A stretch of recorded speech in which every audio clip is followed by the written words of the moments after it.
ಅನುದಿನ ಅನುಕ್ಷಣ ಮನೆಯಲ್ಲೂ ಕಲಿಯೋಣ ಕಲಿಕೆಯ ಹೊಸ ಹಾದಿಯಲ್ಲಿ ಜೊತೆಗೂಡಿ ಹೆಜ್ಜೆಯ ಹಾಕೋಣ ಸಂತಸದಿ ಕಲಿಯೋಣ ನಮ್ಮ ಹೆಮ್ಮೆಯ ಈ ಕ್ಲಾಸಿನಲ್ಲಿ. Yes, sir. Yes, teacher. Present, ma'am. Assalamu alaikum warahmatullahi wabarakatuh. मैं Fayaz Ahmed, assistant teacher government girls Urdu high school fort Raichur, आप सभी तलबा का संवेदा ई क्लासेस में खैर मुकदम करता हूँ।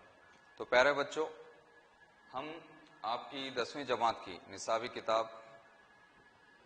रियाजी हिस्सा दुआम सबक नंबर 12 टिग्नोमेट्री के कुछ इस्तेमालात पढ़ रहे थे और इस सबक के मुतालिक हमने एक क्लास को मुकम्मिल किया जहां पे हमने बुनियादी इस्तिलाहात को बहस किया, बुनियादी जो इस्तिलाहात होती हैं उन्हें समझने की कोशिश की। तो चलिए आज की क्लास शुरू करने से पहले हम पिछली जमात का इयादा कर लेते हैं। तो पिछली जमात में आपने समझा खते बसीरत या लाइन ऑफ साइट किसे कहते हैं।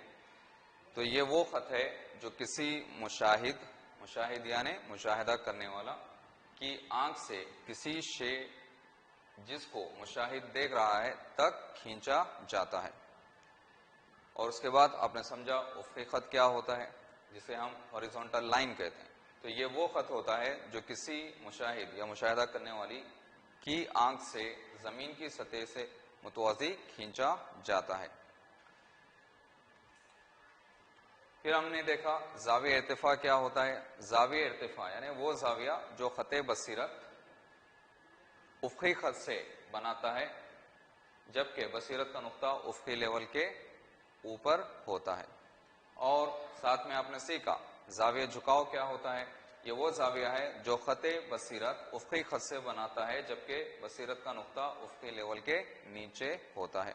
तो ये 4 इस्तिलाहात को आपने पिछली जमात में सीखा और इन्हें समझना, बेहतर तरीके से समझना ये ज़्यादा ज़रूरी है ताकि आज के जो हम सवालात कर रहे हैं वो आसानी से आप समझ सकें। तो चलिए इसको हम तस्वीर में भी एक मर्तबा देख लेते हैं। तो जैसे तस्वीर में एक लड़का है और ये 2 चीज़ों का मुशाहिदा कर रहा है। मान लीजिए एक आसमान में प्लेन उड़ रहा है तो ये लड़का इस प्लेन का मुशाहिदा कर रहा है और साथ में ये एक झील के पास खड़ा है जिसमें एक बतख तैर रही है।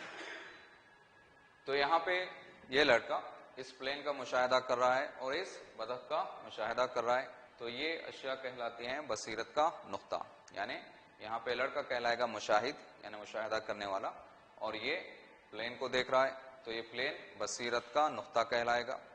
और ये इस बतख को भी देख रहा है जो नदी में तैर रही है तो ये बतख भी बसीरत का नुक्ता कहलाती है। तो जैसे आपको बताया गया था कि वो खत जो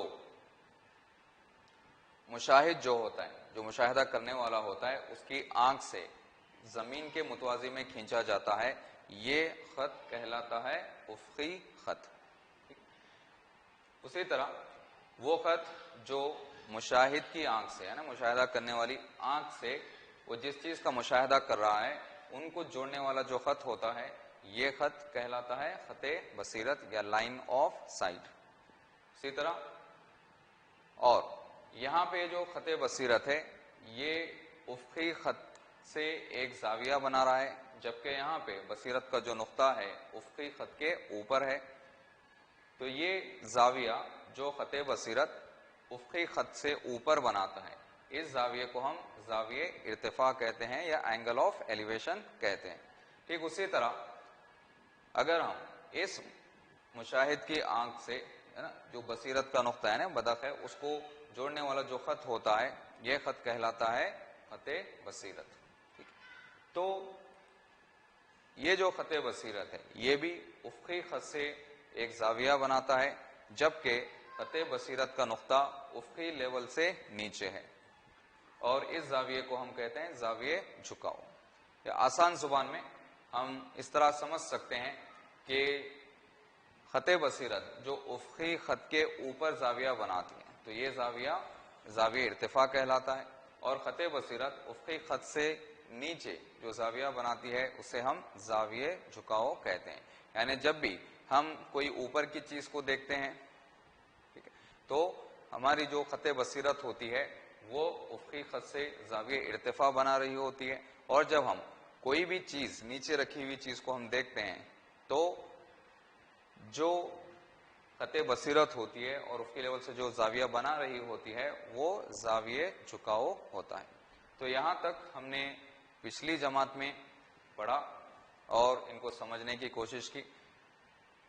इनका समझना ज्यादा जरूरी होता है ताकि सवाल, क्योंकि इसमें जो हम सवाल या सवालात को हम करने जा रहे हैं तो सवाल के मुताबिक शक्ल को उतारने के लिए आपको जाविये इर्तिफा, जाविये झुकाव, खते बसीरत और उफ़क़ी खत की समझ अच्छे से होना जरूरी है। तो चलिए इसी समझ के साथ या इसी उम्मीद के साथ कि आपने ये मुख्तलिफ इस्तिलाहात को अच्छे से समझा है, हम कुछ सवालात को हल करते हैं और देखते हैं कि ट्रिग्नोमेट्री का इस्तेमाल हम अपनी रोज़मर्रा ज़िंदगी के जो मुशाहिदे होते हैं उनमें हम ट्रिग्नोमेट्री का किस तरह से इस्तेमाल कर सकते हैं।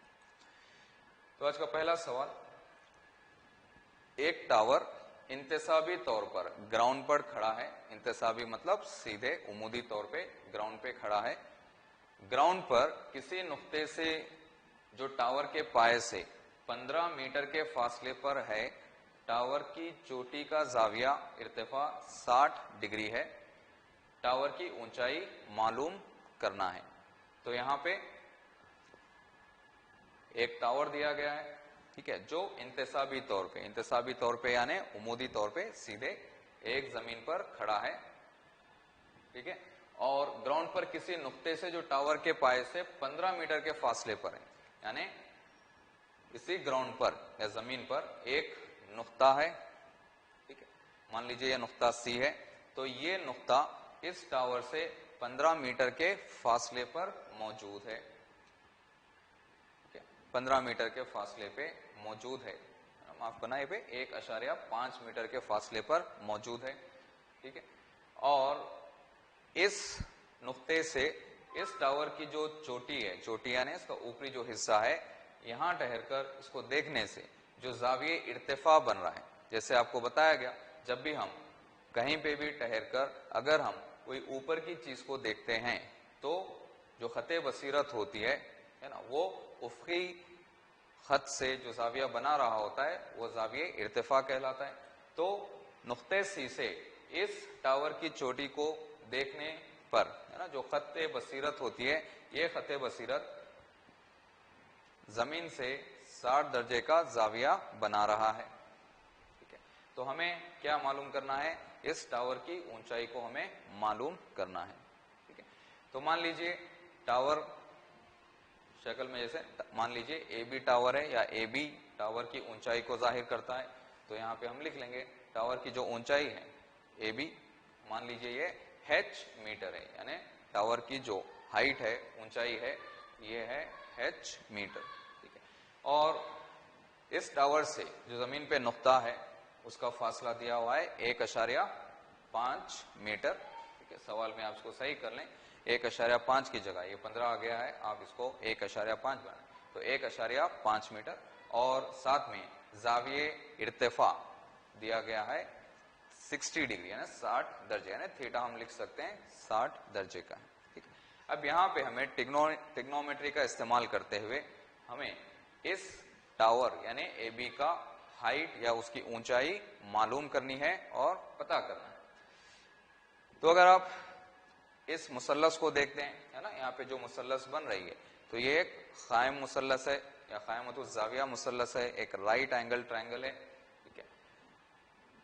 तो यहाँ पर इस कायम मुसल्लस में, जैसे आपको पिछली जमात में इसके मुख्तलिफ अजला के मुतालिक और इनके नाम के मुतालिक समझाया गया था, फिर से एक मरतबा मैं दोहरा देता हूं आपको, यानी यहाँ पे इस मुसल्लस में जाविया भी जाविया कायमा है, यानी 90 डिग्री है। तो जो जिला जाविया कायमा के मुखालिफ में होता है वो वितर कहलाता है, ठीक है। और जिस जाविये की हम बात कर रहे हैं उस जाविये के मुखालिफ में जो जिला होता है ये मुकाबिल जिला कहलाता है, और उस जाविये से लगा हुआ जो जिला होता है वो मुत्तसिल जिला कहलाता है। तो इन सवालात को करने के लिए आपको तमाम जिलों की पहचान अच्छे से होनी चाहिए, जिसको पिछली जमात में अच्छे से आपको समझाया गया, ठीक है। तो अब देखिए इस मुसल्लस में ये जाविया दिया गया है 60 डिग्री, ठीक है। तो इस जाविये के हिसाब से, इस जाविये के हिसाब से है ना, इसका जो मुकाबिल जिला है ये है जो हमें मालूम करना है, और इस जाविये के हिसाब से मुत्तसिल जिला है जो दिया गया है, यानी ये जिला दिया गया है, मुत्तसिल जिला दिया गया है, और हमें ये इस जाविये के हिसाब से जो मुखालिफ जिला बन रहा है, जो टावर है, इसकी ऊंचाई मालूम करना है, यानी मुकाबिल जिला मालूम करना है, मुत्तसिल जिले की कीमत हमें पता है। तो क्या आप बता सकते हैं ट्रिग्नोमेट्री का वो कौन सी निस्बत है जिसमें मुकाबिल जिला और मुत्तसिल जिला दोनों आते हैं? सही है, अगर आप समझ रहे हैं कि ये tan थीटा होता है, ठीक है, तो मुसल्लस एबीसी में अगर हम बात करते हैं और हम tan थीटा को लिखते हैं, तो tan क्यों ले रहे हैं? क्योंकि tan में हमें तारीफ पता है, tan थीटा होता है मुकाबिल जिला बटे मुत्तसिल जिला, क्योंकि हमें मुकाबिल जिला मालूम करना है, मुत्तसिल जिला दिया गया है, इसलिए हम वो निस्बत लेंगे जिसमें मुकाबिल जिला और मुत्तसिल जिला दोनों आते हों। तो वो कौन सी निस्बत है? तो वो है tan थीटा। तो इस मुसल्लस में अगर हम इसको थीटा मान लेते हैं तो tan थीटा क्या होगा? मुकाबिल जिला यानी ए बी बटे में मुत्तसिल जिला यानी बी सी, यानी tan थीटा होता है ए बी बटे में बी सी। तो चलिए कीमतों को अब भर्ती करते हैं। थीटा की कीमत दी गई है 60 दर्जे, तो tan 60 डिग्री मसावी है ए बी हमने फर्ज कर लिया है कि ये ए बी की जो कीमत है वो h है, तो h लिख देंगे। बी सी मुत्तसिल जिला दिया गया आपको 1.5, ठीक है। तो ये 1.5 नहीं है, 15 ही है, इसको आप सही कर लें, ठीक है। तो tan 60 की कीमत होती है √3, h ऐसे ही और ये 15 ऐसे ही। तो अगर हमें h मालूम करना है, 15 को अगर हम तिरछा ज़रब देते हैं तो 15 ज़रब √3 ये हो जाता है 15√3। लिहाजा इस टावर की जो ऊंचाई हमें निकल के आती है वो होता है 15√3, और ऊंचाई की जो इकाई होती है वो मीटर होती है। तो हम कह सकते हैं इस टावर की ऊंचाई 15/3 मीटर है।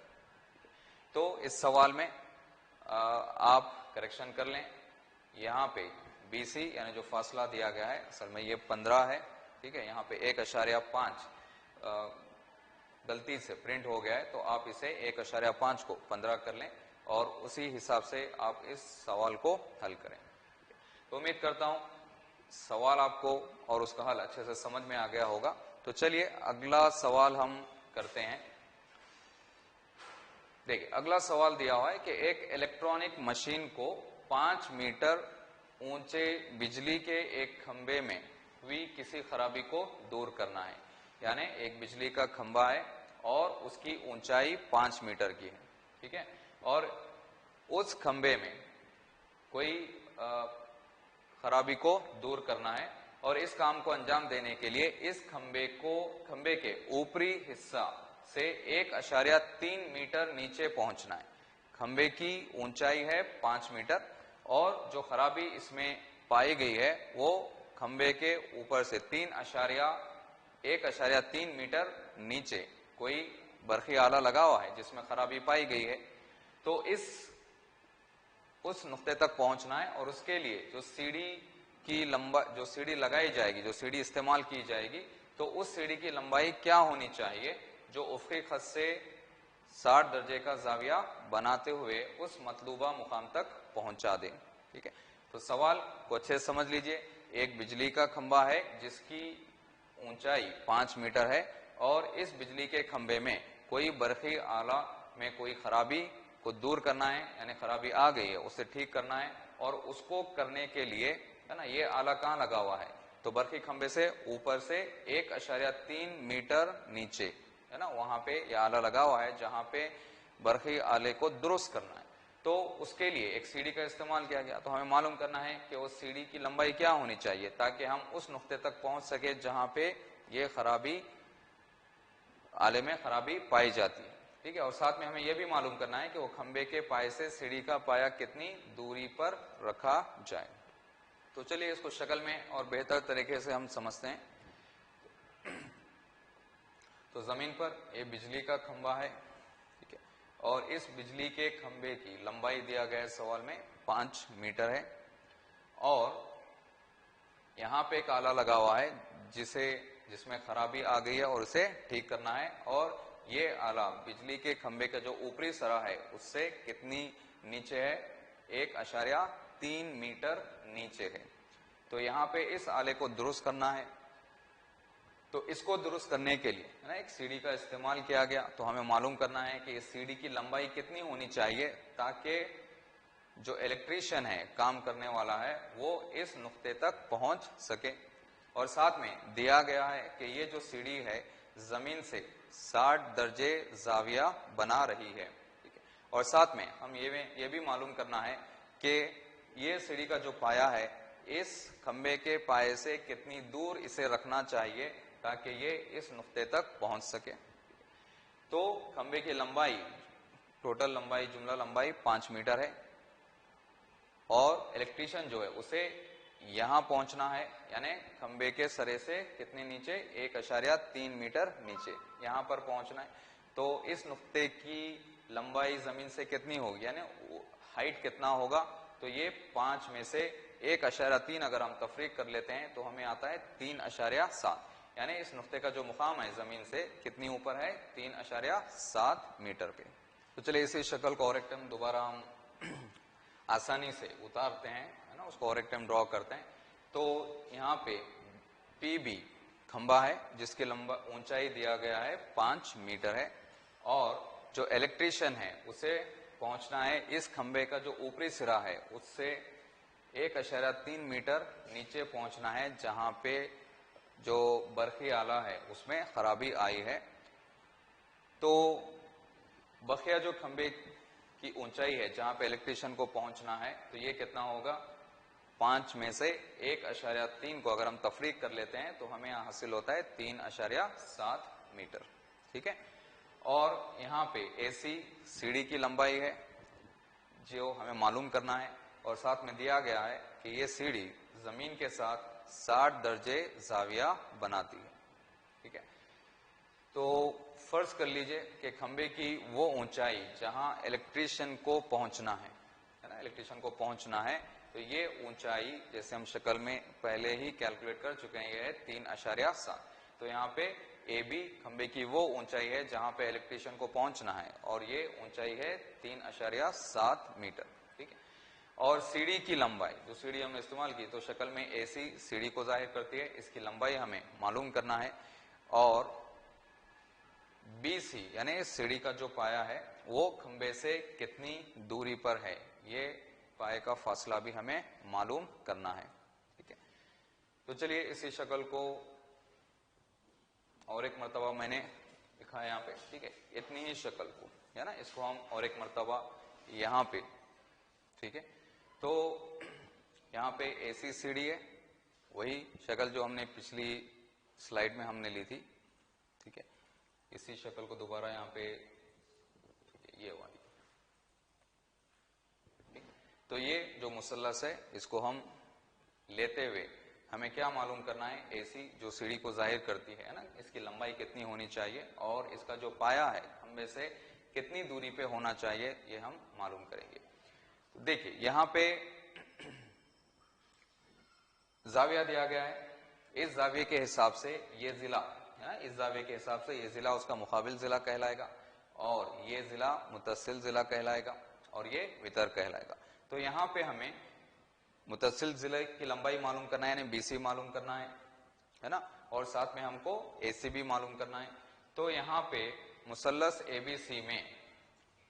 एबीसी में मान लीजिए पहले हम सीढ़ी की लंबाई मालूम करते हैं, तो एसी है ना, इस मुसल्लस में AC वितर है, ये मुकाबिल जिला, ये जाविये के हिसाब से, ये मुकाबिल, ये मुतसिल और ये वितर है। तो हमें वितर यानी AC मालूम करना है जो सीढ़ी की लंबाई है, ठीक है। तो ट्रिग्नोमेट्री की वो कौन सी निस्बत है ना, वो कौन सी निस्बत है जिसमें मुकाबिल जिला और वितर दोनों आते हों, या मुकाबिल जिला दिया गया है, वितर हमें मालूम करना है, तो ट्रिग्नोमेट्री की वो कौन सी निस्बत है जिसमें मुकाबिल जिला और वितर दोनों आते हैं, ठीक है। तो अगर आप सोच रहे हैं तो ये साइन थीटा, अगर आप सोच रहे हैं तो आप बिल्कुल सही सोच रहे हैं। तो साइन थीटा की तारीफ आपको पढ़ाई गई, साइन थीटा होता है मुकाबिल जिला बटे वितर, ठीक है। तो यहाँ पे मुकाबिल जिला यानी AB बटा वितर की लंबाई है AC। तो यहाँ पे मुसल्लस में AB खंबे की वो ऊंचाई है जहां पे इलेक्ट्रिशियन को पहुंचना है, AC सीढ़ी है जिसका इस्तेमाल किया गया है और जिसकी लंबाई हमें पता करनी है, और ये सीढ़ी जमीन से 60 दर्जा जाविया बना रही है, और हमें यह भी पता करना है कि इस सीढ़ी का जो पाया है, निचला हिस्सा है, वो इस खंबे से कितनी दूरी पर रखना चाहिए ताकि ये सीढ़ी इस नुक्ते तक पहुंच सके जहां पे इलेक्ट्रिशियन को पहुंचना है, ठीक है। तो इस मुसल्लस में जाविया दिया गया है 60 दर्जे, तो इस जाविये के हिसाब से है ना, इसके जो मुकाबिल जिला है, ये मुकाबिल जिला दिया गया है जिसकी कीमत हमें पता है 3.7, और हमें इस सीढ़ी की लंबाई मालूम करना है। तो ये जो सीढ़ी है इस मुसल्लस में वितर है, तो यहाँ पे वितर हमें मालूम करना है और मुकाबिल जिला दिया गया है। तो आप ट्रिग्नोमेट्री की उस निस्बत को सोचिए जिसमें मुकाबिल जिला और वितर दोनों आते हों। तो यहाँ पे मुकाबिल जिला और वितर अगर आपको याद हो तो ये आता है साइन थीटा में, ठीक है। तो मुसल्लस ABC में क्योंकि हमें मुकाबिल जिला दिया गया और वितर मालूम करना है, तो मुकाबिल जिला बटे वितर ये दोनों जिले आते हैं ये साइन थीटा में। तो साइन थीटा हम लिख सकते हैं, थीटा जहां पे 60 दर्जे है तो साइन थीटा होता है मुकाबिल जिला यानी AB बटा वितर, वितर यानी AC, AB बटा AC। अब कीमतों को भर्ती करिए, साइन थीटा की वैल्यू दी गई है 60 दर्जे, ठीक है, और AB खंबे की ऊंचाई दी गई है 3.7, और AC जो सीढ़ी की लंबाई है ये हमें मालूम करनी है, ठीक है। तो साइन 60 डिग्री, साइन 60 दर्जे होता है √3 बटा 2, 3.7 हमने ऐसे लिखा और AC हमने ऐसे लिखा। अब यहाँ पे अगर हम तिरछा जरब देते हैं तो 2 जरब 3.7 हो जाता है, यानी ये 2 3.7 से जरब में चला जाता है, और AC को अगर हम यहाँ तिरछा जरब देते हैं तो AC इधर आ जाएगा और √3 AC की जगह पे हम लिखेंगे। तो AC मसावी है, AC इधर गया और √3 उसकी जगह पे, और ये 2 तिरछा जरब होता है 3.7 से, तो AC मसावी हो जाता है 3.7 जरब 2 बटे में √3, ठीक है। तो 3.7 को अगर हम 2 से जरब करते हैं तो हमें हासिल होता है 7.4, और √3 की कीमत याद होती है, √3 की कीमत होती है 1.732। ये √3 अगले कई सवालों में भी आता है, तो इसलिए आप याद रखिए √3 की कीमत होती है 1.732, और जब हम 7.4 को 1.732 से तकसीम करते हैं तो हमें हासिल होता है 4.28, यानी AC की कीमत निकल कर आती है 4.28। लिहाजा हम कह सकते हैं जिस सीढ़ी का इस्तेमाल हमें करना है उसकी लंबाई 4.28 मीटर होनी चाहिए। चलिए, हमने सीढ़ी की लंबाई मालूम की, साथ में हमें यह भी मालूम करना है कि ये सीढ़ी का जो निचला हिस्सा है या पाया है वो इस खंबे के पाए से कितनी दूरी पर रखना चाहिए। तो इसके लिए जैसे फिर से इस मुसल्लस को अगर आप गौर से देखते हैं तो मुकाबिल जिला हमें पता है और इस मर्तबा हमें मुतसिल जिला मालूम करना है, ठीक है। मुकाबिल जिला मालूम है, मुतसिल जिला मालूम करना है। तो ट्रिग्नोमेट्री की उस निस्बत के बारे में सोचिए जिसमें मुकाबिल जिला और मुतसिल जिला दोनों आते हों।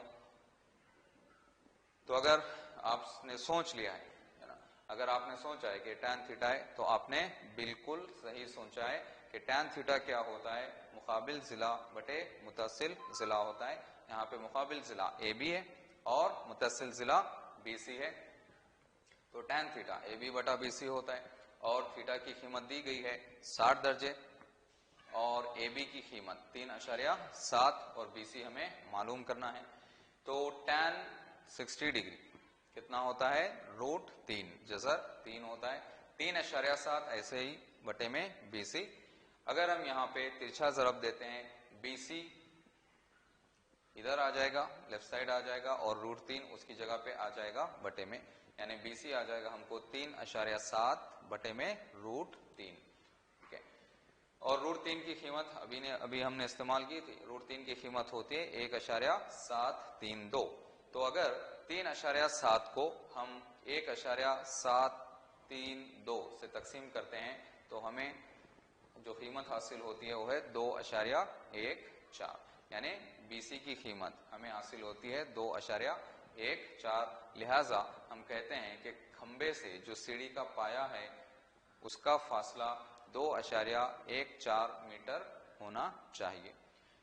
ठीक है, तो यहाँ पे हमने इस सवाल का मुकम्मिल हल हमने हासिल कर लिया। हमने उस सीढ़ी की लंबाई मालूम कर ली और इस सीढ़ी को जो पाया है निचला उसको खंबे से कितनी दूरी पे रखना है इसको हमने मालूम कर लिया।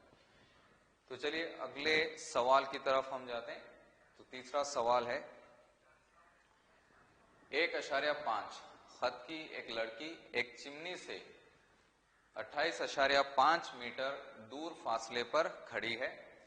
इस लड़की की आंख से चिमनी के ऊपरी हिस्से का जाविया इर्तिफा 45 डिग्री है। चिमनी की ऊंचाई हमें मालूम करनी है। ठीक है, तो यहाँ पे एक लड़की है जिसका खत 1.5 मीटर है। ठीक है, तो यहाँ पे लड़की है उसका खत दिया गया है 1.5 मीटर और ये एक चिमनी से कितनी दूरी पे खड़ी है, 28.5 मीटर दूरी पर खड़ी है। तो ये लड़की एक चिमनी है, इससे 28.5 मीटर दूरी पर खड़ी है और उस लड़की की आंख से चिमनी के ऊपरी हिस्से का जाविया इर्तिफा दिया गया है 45 डिग्री, यानी ये लड़की इस चिमनी के ऊपरी हिस्से को देख रही है। तो यहाँ पे जो खते बसीरत होती है वो कितना जाविया बना रही है, 45 डिग्री। जैसे पहले आपको बताया गया था, जब भी हम इस तरह के सवाल को हल करते हैं, जब भी हमें जाविया इर्तिफा या जाविया झुकाव हमको उसकी निशानदही करनी होती है, बताना होता है, तो पहले हम जो मुशाहिद है, यहाँ जो लड़की है ना, इसकी आंख से हम पहले एक खत खींच लेते हैं जमीन के मुतवाजी, है ना। इस खत को हम हॉरिजॉन्टल लाइन कहते हैं। ठीक, तो ये लड़की इस चिमनी को देख रही है, ऊपरी सरे को देख रही है, तो इसकी आंख से, है ना, जमीन पे जो बनने वाला जाविया है, जाविया इर्तिफा है, ये है 45 डिग्री। तो यहाँ पे हमको चिमनी की ऊंचाई मालूम करनी है। ठीक है, तो यहाँ पे इसी शक्ल को, है ना, हम हल करने के लिए इसको और आसान तरीके से हम बनाते हैं। ये जो शक्ल हमें दिखाई दे रही है इसको अगर हम और एक मर्तबा उतारते हैं आसानी से, ठीक है, तो यहाँ पे AB चिमनी है, ठीक है, AB चिमनी है और यहाँ पे CD लड़की है जिसका ऊंचाई दी गई, खत दिया गया है 1.5 मीटर।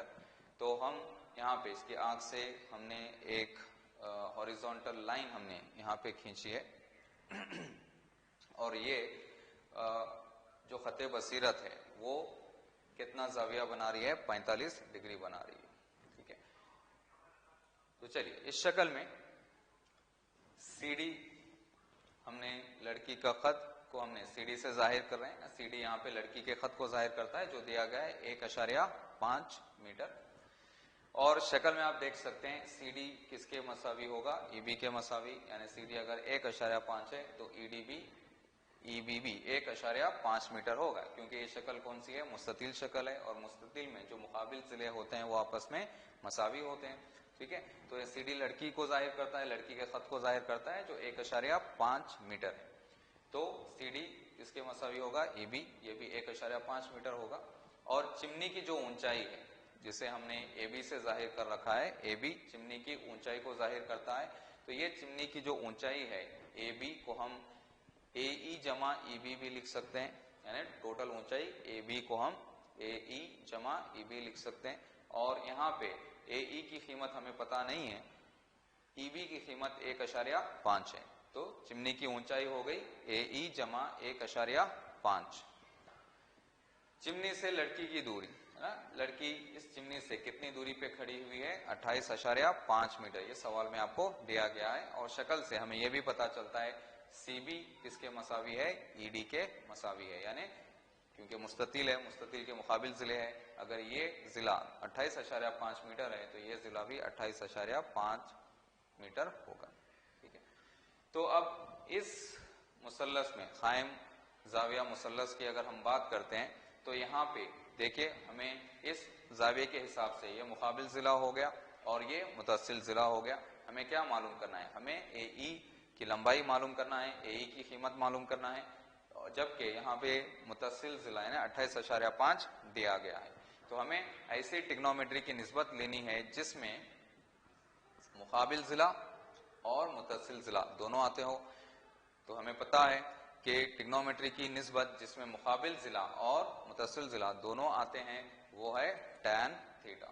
तो मुसल्लस AED में है ना, AED मुसल्लस में अगर हम tan थीटा लिखते हैं, जो थीटा ऑलरेडी दिया गया आपको 45 डिग्री, तो tan थीटा मसावी होता है, अगर 45 दर्जे थीटा अगर हम लेते हैं तो मुकाबिल यानी AE बटे मुतसिल यानी ED, AE बटा DE होता है।